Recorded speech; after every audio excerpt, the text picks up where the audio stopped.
I really love what she's saying. I know because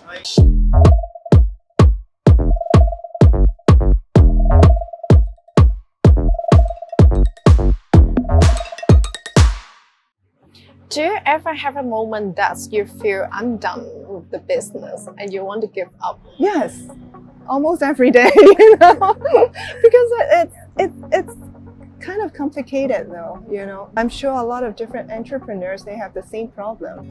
A lot of our members asking questions about how to sell the products on e-commerce. That's why today I'm meeting Anina Ho, the founder of Laclary, and she's an amazing lady. She's a mom of three and a serial entrepreneur, and her company is to help retailers and consumers to find out the products are real or not. So thank you, Anina, for joining us today. Thank you for inviting me. So can you please tell us more about your business? Okay, right now a lot of people are skeptical about what they consume. Even for the beauty products or any kind of food products, maybe they will skeptical about if there are any chemical substances being inside the products. So for our online platform, what we can do is to trace the origin of the products, at the same time to verify all their claims for all their certificates that they provide, or even to provide a lot of safety data of their products to ensure that it is actually safe. How old is the business now? This idea was originated at Harvard Innovation Lab 3 years ago. My original idea is to create a device that can detect the contamination right away. That is, when you take out the device, you scan the products, then all the safety data will pop out. But the thing is, when I'm ready to launch that device, I realized that there's a risk that it may disrupt the company. So I'm thinking maybe I can twist my ideas a bit. Try to think of a way that can motivate the company to incorporate ethical practices when they produce the products, rather than trying to create a device to detect that contaminates and may have a chance to disrupt them.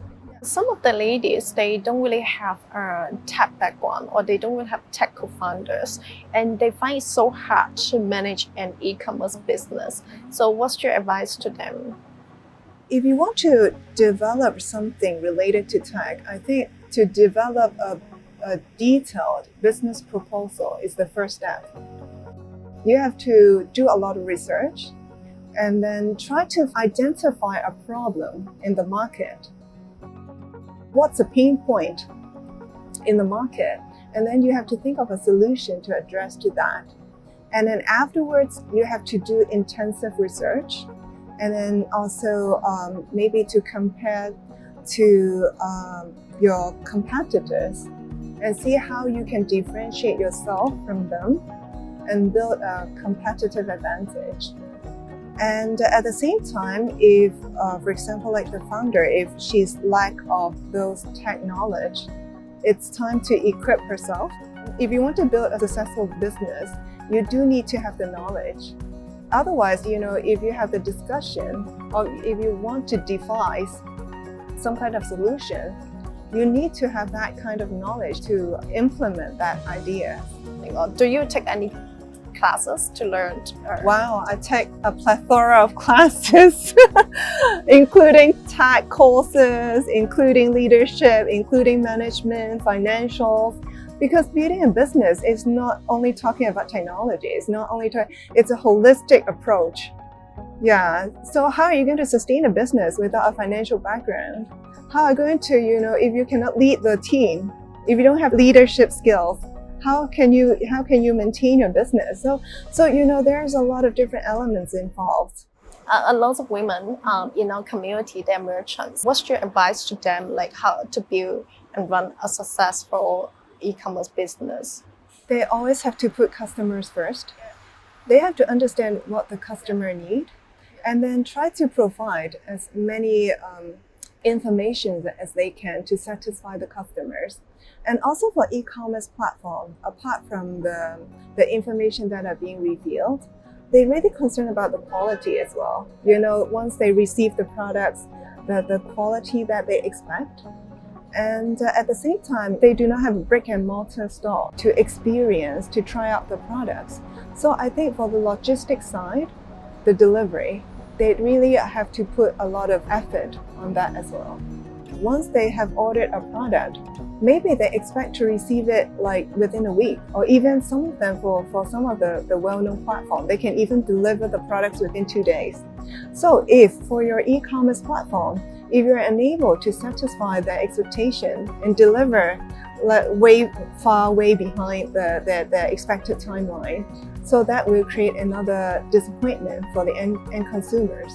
Meet the client's expectation. So the thing is, if you want returning customers, you have to build loyalty, you have to build confidence. You don't want them to come and make purchase one-off, right? You want them to return. It takes lots of effort. First of all, the customer service. For example, when they have questions, you have to address to them quickly. Otherwise, you would disappoint the customers, right? And at the same time, the quality of the products that you provide, does that match to the descriptions that you've provided on the platform? For example, if you look at the website called Samples, the mission statement is always put customer first. So whenever the customers, they have questions, complaints, you have to, have a representative to address to their concerns.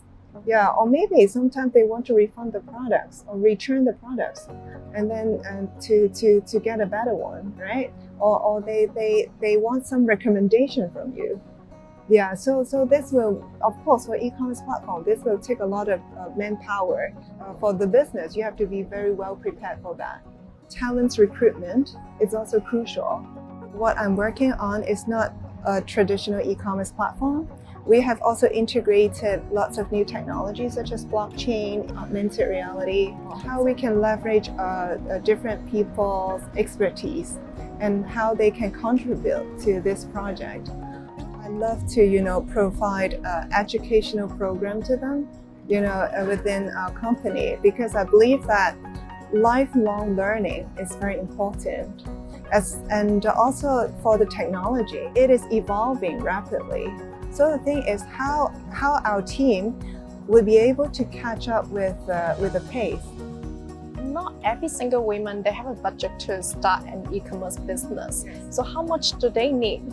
Or how much capital do they need to prepare for an e-commerce business?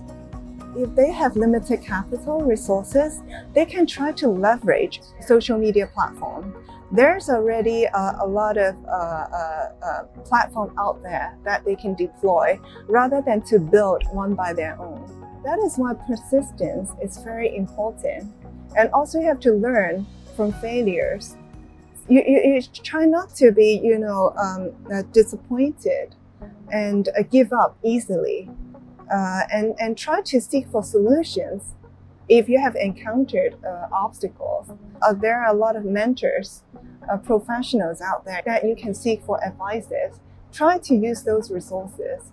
So easy to say, persistence, passion, but what's the motivation for you, to keep doing that business? Or you need to set a goal. Yeah, you need to set a goal for this business. You have to ask yourself why you have to do it. Yes, and then just go for that goal. You try to achieve it. Yes. Ladies, this video is sponsored by our corporate partner Hobbs, a premium women's fashion brand. Female Entrepreneurs Worldwide and Hobbs will be hosting events in Hong Kong this year. Stay tuned for our announcement, and we hope to see you in our events.